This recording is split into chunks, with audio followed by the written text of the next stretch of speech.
قبل ما نبدأ الفيلم المتين أحب أقول لك يا صاحبي إن فيلمنا النهاردة مزيج من الأكشن والدراما والخيال العلمي كالعادة التي لن تتكرر إلا عند العبد لله. فيلمنا النهاردة بتدور أحداثه في الوقت اللي تم فيه تدمير العالم كله في حرب اسمها حرب 60 دقيقة، والناس اللي كان حظهم حلو ونجوا من التدمير والحرب دي بيعيشوا في مدن آلية ضخمة يا صاحبي، والمدن الآلية دي بتتحرك وبتمشي من مكان لمكان، وبتظهر لنا مدينة ضخمة عملاقة ومتحركة وبنعرف إنها مدينة لندن. وبيظهر لنا يا صاحبي جنرال مدينة لندن اسمه جنرال ثاديوس، بيطلب منهم يستولوا على مدينه تانية اصغر منهم ويسرقوا منها كل حاجه متاحه عندهم زي الوقود والمعدات والملابس والطعام والشراب، اي حاجه في وشهم. وبالفعل يا صاحبي بنشوف بعد كده ان مدينه لندن العملاقه والضخمه دي بتطارد مدينه صغيره تانية خالص. تظهر معانا بطله فيلمنا النهارده يا صاحبي هي هيستر شاو، ولابسه وشاح احمر على وشها، بتكون من ضمن سكان المدينه الصغيره دي، والمدينه بتاعتهم للاسف كان محركها صغير جدا جدا، فبالتالي بتتحرك ببطء شديد. لكن مدينه لندن عملاقه بتقترب منهم شويه بشويه بشويه لحد ما في النهايه بتفتح مدينه لندن بوابات كبيره جدا، وبتقدر انها تبلع المدينه الصغيره تستولى عليها خالص. وكل اللي في المدينه الصغيره بياخدوهم اسرى، بيخلوهم يشتغلوا عندهم عمال في المدينه، وبعد ما يتم تفريغ المدينه الصغيره من كل سكانها بيتم حرقها في الفرن الكبير بالكامل. صاحبي بيظهر معانا الشاب توم، وده عالم اثار بيكون معاه بنت القائد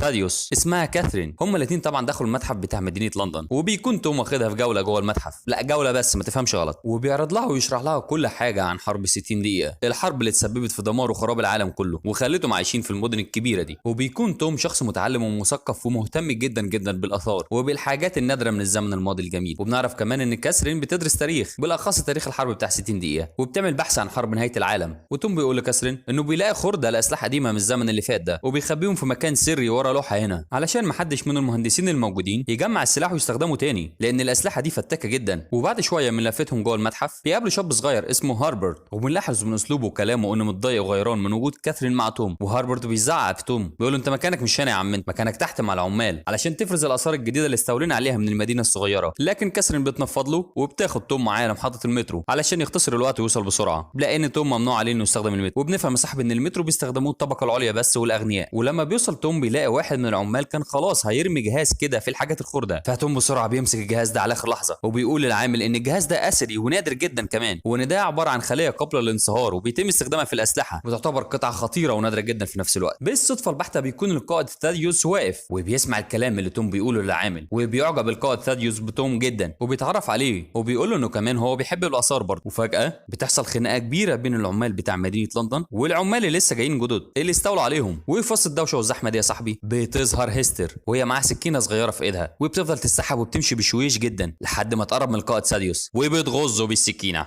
وبتقول له ان ده طار امي اللي انت قتلتها زمان، ولسه هتسحب السكينه عشان تغزه تاني. توم بيلحق يشدها وبيوقع السكينه كمان من ايدها. بيتلم طبعا قوات الامن اللي بتيجي متاخر زي ما انت عارف، فهيستر بتجري وتهرب منهم وهما طبعا وراها، وتوم هو كمان بيطاردها وعاوز يقبض عليها، لكن هيستر بتجري وبتنط بكل حته بكل سرعه منهم. فجاه بتقع في مكتب النفايات، لكن توم بيلحقها وبيمسك ايدها عشان عايز ينقذها. وهيستر بتعرف توم ان الراجل اللي انقذه من الموت دوه هو قتل امها وناس تانية كتير، وما عندوش مانع يقتلك انت شخصيا في يوم من الايام. وبنلاحظ يا صاحبي ان هيستر في وشها جرح قديم وواضح جدا، علشان كده دايما بتكون لابسه الوشاح الاحمر على وشها. وهيستر بتسيب ايد توم وبتقع في مكتب النفايات تحت. ولما بيوصل القائد ساديوس توم بيحكي له عن كل اللي قالت له هيستر عليه. هنا القائد ساديوس بيتوتر جدا وبيحس ان توم المفروض ما يعرفش الحاجات دي، فبيزق توم هو كمان وبيرميه جوه المكتب بتاع النفايات وبيخليه يحصل هيستر تحت. بيوصل لصاحب الامن ومعاه كاثرين. ساديوس بيقول لهم ان توم وقع وخرج بره المدينه خالص لما كان بيحاول يقبض على البنت اللي غزته دي. وبنفهم يا صاحبي بعد كده ان توم وهيستر خلاص طلعوا بره مدينه لندن، وهيستر بتسرق اي فلوس واي حاجه مع توم، وبيتهددوا كمان بالسكينه اللي معاها، وبتقول له ان ليها شهور بتخطط لدخول مدينه لندن وقتل ساديوس، وواحد غبي زيك في النهايه بيبوظ كل حاجه خطط لها. لكن توم بيعتذر لها وبيقول لها انه ما كانش يعرف اي حاجه عن اللي هي قالته خالص، وبيطلب منها تشوف له اي بلد او اي مدينه تجاريه متنقله يقدروا يشتغلوا فيها ويعيشوا فيها وخلاص. وهو بيصعب عليها يا صاحبي وكمان بتوافق انها تساعده. وبعد كده يا صاحبي بنفهم ان ساديوس شغال على مشروع طاقه بقاله اكتر من 10 سنين، ولو المشروع ده اكتمل هيدي مدينه لندن طاقه كبيره جدا جدا لدرجه انها تكفيها. ولما بيطلب من عمده مدينه لندن انهم يكملوا المشروع، العمده بيرفض بسبب ان المدينه ما فيهاش موارد كافيه تقدر تكفي النفقات بتاعه المشروع. بعد كده سادوس بيروح للمهندسه اللي شغاله على المشروع وبيتكلم معاها عن شخص اسمه شريك مسجون في السجن اللي هنا، والشريك دايما بيقول انه لما بيخرج هيقتل هيستر. طبعا سادوس بياخد بعضه على السجن دغري وبيتقابل مع شريك وبيكتشف انه انسان آلي، لكن في الاصل كان انسان بشري، ولما مات بدلوا اعضائه وجسمه بقطع معدنيه. وبيساله انت عايز تقتل هيستر ليه؟ شريك بيقول له عشان خانت وعدها معايا. بعد كده سادوس بيركب الطياره بتاعته وبيضرب السجن المتفجرات عشان يحرر شريك ويستخدمهم في مطارده وقتل هيستر. وبعد كده صاحبي بنروح لهيستر وهي نايمه اللي بتصحى على صوت توم وهو بينادي على مدينه معديه جنبهم وبيكون فاكرها مدينه تجاريه، لكن بيتضح لينا انها عباره عن مدينه للمجرمين معروفه باسم مدينه الصيادين علشان بيصطادوا البشر وبيتاجروا فيهم وبيبيعوهم كعبيد لمدن تانية. وهيستر بتاخد توم عشان يهربوا منهم وهم بيطردوهم ويضربوا عليهم بالسهام، وبتتصاب هيستر بسهم في رجليها وفجاه بتتفتح فتحه تحتيهم يا صاحبي، بيقعوا في مكان زي الغواصه كده وبيظهر جواها راجل عجوز وبيساعدهم وبيخبيهم عنده في اخر لحظه قبل ما الصيادين يصطادوهم. والراجل يا صاحبي بيستقبلهم هو ومراته استقبال كويس جدا وبيديهم اكل وشرب ومكان يناموا فيه. وبنرجع تاني يا صاحبي لمدينه لندن وكاترين بتقابل صديق توم اللي كان موجود وشايف كل حاجه من بعيد وقت ما توم وقع بره المدينه، وبتساله عن اللي حصل. وصديق توم بيقول لها ان ابوها الجنرال ساديوس راجل فاسد وشرير ومشروع الطاقه بتاعه كدبه كبيره بيضحك بيها على عقول الناس واكيد وراها حاجه خطيره جدا جدا. وبيقول لها لو كنت عايزه تعرف اللي حصل احب اعرفك ان توم ما وقعش لوحده، لكن ابوك الجنرال ساديوس هو اللي زقه وقعه تحت وخرجه بره المدينه خالص. وكمان بيقول لها ليه ما فكرتيش مره واحده في حياتك ابوك حاطط الحراسه دي كلها على الكنيسه المهجوره اللي بيقضي فيها اغلب وقته وبيعمل ايه داخل الكنيسه دي. لكن كاترين بتعرض عليه ان هي مستعده تساعده انه يخش الكنيسه دي، ولو ساديوس بيعمل حاجه غلط احنا هنصده ونوقفه. وبنرجع تاني لهيستر يا صاحبي وهي بتحكي لتوم ان امها كانت عالمه اثار وساديوس كان صديق ليهم وكان دايما بيروح يزورهم في البيت وكان مهتم جدا بعلم الاثار والاكتشافات النادره بالذات. وفي يوم من الايام امها لقيت حاجه نادره جدا جدا في صندوق كده لكنها كانت مهمه وخطيره جدا في نفس الوقت. ولما ساديوس طلب ياخدها منها امها رفضت عشان هي عارفه قد ايه الحاجه دي خطر، فما كانش قدام ساديوس غير انه يهجم على امها ويتعدي عليها وياخد منها الصندوق ده بالعافيه. ولما حاولت هيستر تتصدى لساديوس اتضربت بالسكينه في وشها والام طلبت منها انها تهرب واديتها سلسله على شكل عين، وساديوس قتل امها وخد الصندوق طبعا والبيت كله اتحرق. توم طبعا بيقول لها اما عبره بصحيح، طب يلا بينا عشان نمشي ونشوف المدينه اللي بعدها. وبيحاول يفتح باب الاوضه اللي هم موجودين فيها، الباب طبعا مش بيفتح خالص، طبعا بيبتدي يقلق هو هيستر فبيفتح فتحه التهويه اللي تحت وبيقول لها يلا نخلع بسرعه من هنا. طبعا هيستر يا صاحبي مضروبه في رجليها ومش هتقدر تهرب معاه، فتوم بيطلع جدع وبيقفل فتحه التهويه اللي فتحها وبيقرر انه يفضل مع هيستر. ودي كانت اكبر غلطه يا صاحبي انهم ما هربوش من المكان ده، لان الراجل ومراته فعلا بيكونوا خاطفينهم وبيوصلوا بيهم لسوق اسمه راستور، والسوق ده مختص في تجاره وبيع البشر كعبيد. وبتظهر معانا يا صاحبي بنت كده باين عليها انها خطره شويه اسمها فانج وبتعرض مبلغ مقابل انها تشتري هيستر، لكن طبعا التاجر بيرفض وبيطلب مبلغ اكبر فبتضربه بالنار وبتحرر هيستر وتوم منهم. وفجاه شريك بيظهر يا معلم، الانسان الالي فاكره بيطارد هيستر وتوم وعايز ينتقم من هيستر ويخلص عليها. ولما بيكون خلاص على وشك انه يوصل لهم بتظهر فانج مره تانية بطيارتها الخاصه وبتاخد هيستر، لكن هيستر بتقول لها انا مش هتسيب توم لوحده وبترمي له حبل من الطياره ويتشعلق توم فيه. وشريك بيشد الحبل عايز يشد الطياره عليه ويمنعه من الطيران، لكن هيستر بترمي خنجر لتوم وبتخليه يطلع الحبل الباقي عن شريك وبينجحوا فعلا من هروب في المره دي منه. وبنفهم يا صاحبي من كلام فانج لهيستر انها كانت صاحبه امها بندوره وهي اللي طلبت منها تخلي بالها منها لو حصل لها حاجه، لكنها كانت فاكره انها ماتت بعد كده رغم انها فضلت مده كبيره جدا تدور عليها في كل مكان. وما تخيلتش ابدا ان بنت عمرها 8 سنين تفضل عايشه وسط الفوضى دي. ولما وصلت الاخبار بتاعت محاوله قتل ساديوس من بنت فكرت انها ممكن تكون البنت دي، لكن هيستر بتحكي لهم قصتها وازاي نجت طول المده دي لوحدها، وانها بعد ما هربت اتقابلت مع واحد اسمه شريك هو اللي اخدها ورباها وكان بيعملها زي بنته بالظبط، وهي وعدته انها تفضل معاه طول العمر وطلب منها انها تتحول لروبوت زيه عشان ما فيش حاجه تاثر فيها وهي وعدته بكده. وبنفهم يا صاحبي ان هو الوعد ده اللي شريك عايز ينتقم من هيستر بسببه لانها ما عملتش بالوعد ده، لكن لما وصل لها خبر ان مدينه لندن قريبه منها قررت تهرب من شريك وتدخل مدينه لندن عشان تقتل ساديوس وتنتقم منه. بنرجع تاني يا صاحبي لمدينه لندن وبنشوف كاسرين وهي مع صديق توم وموجودين في متحف مدينه لندن وبتحكي له عن الاسطوره القديمه اللي بتقول ان في سلم سري لمدينتهم دي. وهنا بتتفاجئ كاسرين وصديق توم يا صاحبي لما بيلاقوا مكتب توم فاضي من كل حاجه تقريبا، حتى المخبأ السري اللي كان عامله توم ورا اللوحه المهندسين اخدوا كل حاجه فيها صاحبي، لكن بينجحوا في الوصول للمدخل والسلم السري المدينه واللي بتكون من 1000 سلمه. وبنرجع صاحب الهيستر وبنفهم ان فانج وهيستر وصلوا لمينا جوي وبيدخلوا الاوضه اللي فيها باقي اعضاء الفريق وبيطلبوا من هيستر تحكي لهم عن الحاجه اللي سرقها ساديوس من امها بندوره وكمان قتلها عشانها، فبتقول لهم انها ما تعرفش حاجه عن الصندوق ده خالص لكن فاكره شكله. ولما بيسالوا توم عن اللي بيحصل داخل الكنيسه المهجوره بصفته انه كان عايش هناك بيحكي لهم ان ساديوس اشترى كل الخلايا العكسيه الموجوده في المكان وبيرسم رمز وبيعرضه لهيستر اللي هيستر اول ما بتشوفه بتقول لهم ان الرمز ده اللي كان موجود فوق الصندوق بتاع امي، وتوم بيعرفهم انه عباره عن نواه كمبيوتر لسلاح خطير جدا جدا بيتحكم في طاقه الكم اسمه ميدوزا. ايوه يا صاحبي انا عارف اسماء مكلكعه والله. في الوقت ده بتوصل كاترين وصديقها توم للكنيسه وبيشوفوهم بيفتحوا الصندوق وبيشغلوا المشروع يا معلم خلاص. ولما بيوصل عمده مدينه لندن للمكان وبيحاول يوقف المشروع بسرعه ساديوس بيقتله وبيخلص عليه كمان وبيسحب مشروع ساديوس الطاقه من كل مكان حواليهم حتى المين الجو اللي فيه هيستر وتوم وفانج. هنا يا صاحبي بيدخل عليهم شريك وكلهم بيحاولوا يقضوا عليه لكن بيفشلوا في كده. ولما